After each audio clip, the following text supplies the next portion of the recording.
Hello সবাইকে, আজকে আমরা আলোচনা করব থুসিডাইডিস ট্র্যাপ নিয়ে। সো এই ক্লাসটা যদি আমরা ভালো করে করি তাহলে আমরা বুঝতে পারবো যে আসলে কখন দুইটা রাষ্ট্রের মধ্যে যুদ্ধের সম্ভাবনা তৈরি হয়। আমি যদি কাউকে প্রশ্ন করি যে বলেন তো যুক্তরাষ্ট্র এবং চীনের মধ্যে কি সামনে যুদ্ধ হওয়ার কোনো সম্ভাবনা রয়েছে, তখন আপনি এই রেফারেন্সটা টানতে পারেন, এই থুসিডাইডিস ট্র্যাপসের রেফারেন্স। ঠিক আছে, সাধারণ মানুষ হিসেবে বা যারা কৌতূহলী তাদের অনেক সময় এইসব জানতে ইচ্ছা করে, সেই জায়গা থেকে এই ভিডিওগুলো তৈরি করা। সো চলুন শুরু করা যাক। থুসিডাইডিস ট্র্যাপ, আগে আমরা জানি এই নামটা কীভাবে আসলো। এই নামটার আসলে জনক বা উদ্ভাবক বা এটা প্রপোস্ট, এটা করেছে হচ্ছে গ্রিক ঐতিহাসিকবিদ। উনি নাম ছিলেন থুসিডাইডিস, কেমন। এবং উনি থুসিডাইডিস ট্র্যাপের এই ঘটনাটা বর্ণনা করেছেন একটা যুদ্ধের ইতিহাসের উপর ভিত্তি করে, বেসড অন পেলোপনেশিয়ান ওয়ারের ঘটনা বর্ণনা করতে গিয়ে তিনি হচ্ছে এই ট্র্যাপের কথাটা বর্ণনা করেছেন, কেমন। সো আচ্ছা, তাহলে আমাদের ফার্স্টে এটা বোঝার আগে বুঝতে হবে যে পেলোপনেশিয়ান ওয়ারটা কেন হয়েছিল এবং এটা কাদের মধ্যে হয়েছিল। সো আমি এখানে একটু লেখার চেষ্টা করেছি।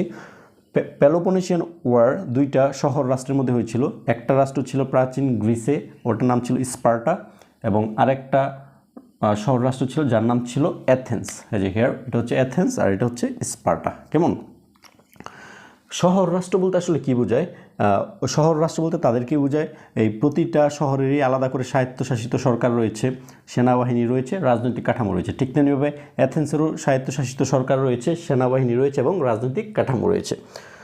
বেশ ভালো কথা। এখন সমস্যাটা কোন জায়গায়? সমস্যাটা হচ্ছে এই জায়গায় যে এখানে দুইটা কনসেপ্ট আমাকে বুঝতে হবে। একটা হচ্ছে এস্টাবলিশ পাওয়ার কি, আর একটা হচ্ছে রাইজিং পাওয়ার কি। ফর এক্সাম্পল, আমি একটা অঞ্চলের শাসন কাঠামো নিয়ন্ত্রণ করছি বর্তমানে, তাহলে আমি হচ্ছে এস্টাবলিশ পাওয়ার। এবং দেখছি যে আমার একটা প্রতিদ্বন্দ্বী গড়ে উঠছে, সে হচ্ছে রাইজিং পাওয়ার, যে নতুন করে একটি উদীয়মান শক্তি গড়ে উঠছে। তো প্রাচীন গ্রিকেও এরকম এস্টাবলিশ পাওয়ার ছিল স্পার্টা, কেমন। কিন্তু স্পার্টা খেয়াল করছিল তাদের এগেনস্টে আরেকটা রাইজিং পাওয়ার গড়ে উঠছে, সেটাই ছিল অ্যাথেন্স। তার মানে আমরা বুঝলাম যে একটা এস্টাবলিশ পাওয়ার ছিল স্পার্টা আর একটা রাইজিং পাওয়ার ছিল অ্যাথেন্স। এখন সমস্যাটা কোন জায়গায়? যখন একটা রাইজিং পাওয়ার তৈরি হয়, এস্টাবলিশ পাওয়ার কিন্তু সেটাকে কখনোই ভালোভাবে নেবেন না, কারণ তার একটা প্রতিদ্বন্দ্বী তৈরি হয়ে উঠছে, কেমন।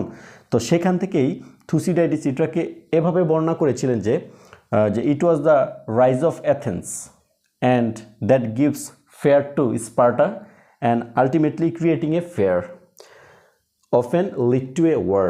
মানে কি, যে বোঝালো যে অ্যাথেন্সের যখন প্রচুর পরিমাণে রাইজ হচ্ছিল, সেটা এস্টাবলিশ পাওয়ার স্পার্টার জন্য একটা ভয়ের সৃষ্টি হয়েছিল, এবং আলটিমেটলি সে কারণ থেকেই কিন্তু একটা ওয়ার বা যুদ্ধের সম্ভাবনা তৈরি হয়েছিল, এবং সেই যুদ্ধটাই হয়েছিল পেলোপনেশিয়ান ওয়ার। সেখান থেকে এই কনসেপ্টটা এসেছে থুসিডাইডিস ট্র্যাপ। তার মানে মেন কাহিনী কি দাঁড়ালো?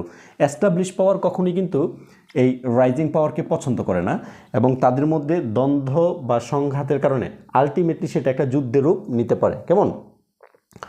এখন আপনার প্রশ্ন থাকতে পারে যে তাহলে কি যখনই এরকম একটা এস্টাবলিশ পাওয়ার এবং রাইজিং পাওয়ার পাশাপাশি থাকে তখনই কি যুদ্ধের সম্ভাবনা তৈরি হয়? হ্যাঁ, পার্সেন্টেজ বেড়ে যায়, কিন্তু সবসময় যে হবে তাও না।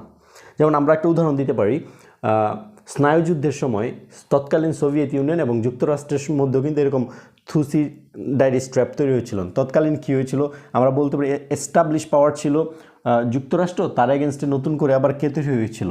তখন আমি একটা উদাহরণ টানার চেষ্টা করি। যুক্তরাষ্ট্র ছিল স্নায়ুযুদ্ধের সময় এস্টাবলিশ পাওয়ার, আর রাইজিং পাওয়ার হিসাবে কিন্তু সোভিয়েতের উদ্ভব হয়, তাই না? তাহলে এদের দুজনের মধ্যেও কিন্তু থুসিডাইডিস ট্র্যাপের মতো একটা ঘটনা তৈরি হয়েছিল, বাট তখন কিন্তু কোনো যুদ্ধ হয়নি, যদিও এটা কূটনৈতিকভাবে নানান চাপ হয়েছিল, বাট কোনো যুদ্ধ হয়নি। বর্তমান বিশ্বে কি এরকম কোনো সম্ভাবনা আছে? কোনো কি এরকম দুইটা কারোর মধ্যে এরকম কি ঠান্ডা বা স্নায়ুযুদ্ধের মতো অবস্থা বা একটা এস্টাবলিশ পাওয়ার একটা রাইজিং পাওয়ারের উদাহরণ পাওয়া যাচ্ছে? হ্যাঁ, এই উদাহরণটার একটা উৎকৃষ্ট সুন্দর উদাহরণ হতে পারে মার্কিন যুক্তরাষ্ট্র এবং বর্তমানে চায়না, কেমন। সো এই উদাহরণটা এখন আমরা দিতে পারি যে মার্কিন যুক্তরাষ্ট্র এবং চায়না কিন্তু থুসিডাইডিস ট্র্যাপের বর্তমান উদাহরণ।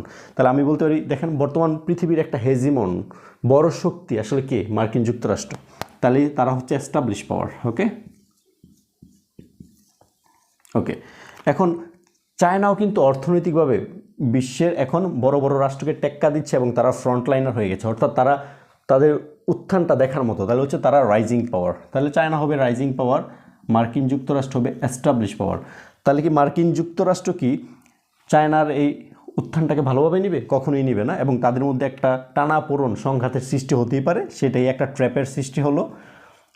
ইউএসএ সেই বয় থেকেই ফেয়ার থেকে কিন্তু একটা ট্র্যাপে পড়ে যাবে, চায়নাও এই ট্র্যাপে যোগ দিবে, তখন সেখান থেকে আমার তৈরি হবে কি থুসিডাইডিস ট্র্যাপ। তাহলে আজকের লেকচার বা ভিডিওর মেন কথা হচ্ছে এটাই, একটা এস্টাবলিশ পাওয়ার একটা রাইজিং পাওয়ারকে কখনোই ভালোভাবে নেয় না, সে তাকে প্রতিদ্বন্দ্বী এবং একটা থ্রেট এবং ভয় বা ফেয়ার হিসেবে নেয়, এবং সেখান থেকেই কিন্তু একটা ভয়ের সৃষ্টি থেকে কিন্তু একটা যুদ্ধের সম্ভাবনা হতে পারে, সেটাকে আমরা বলতে পারি থুসিডাইডিস ট্র্যাপ। এরকম আমাদের ইতিহাসে অনেকবার এরকম ট্র্যাপের সৃষ্টি হয়েছে, তবে বেশিরভাগই যে ট্র্যাপ হয়েছে সেগুলো বেশিরভাগ ক্ষেত্রে যুদ্ধের রূপ নিয়েছে, কোনোটা নাও নিতে পারে। তার আমরা বলতে পারি থুসিডাইডিস ট্র্যাপ হলে যুদ্ধের সম্ভাবনা অনেক গুণ বেড়ে যায়, কিন্তু 100% যে হবে এটা বলা যাবে না। So that's all about today. আশা করি বুঝতে পেরেছেন থুসিডাইডিস ট্র্যাপটা কি। ধন্যবাদ সবাইকে।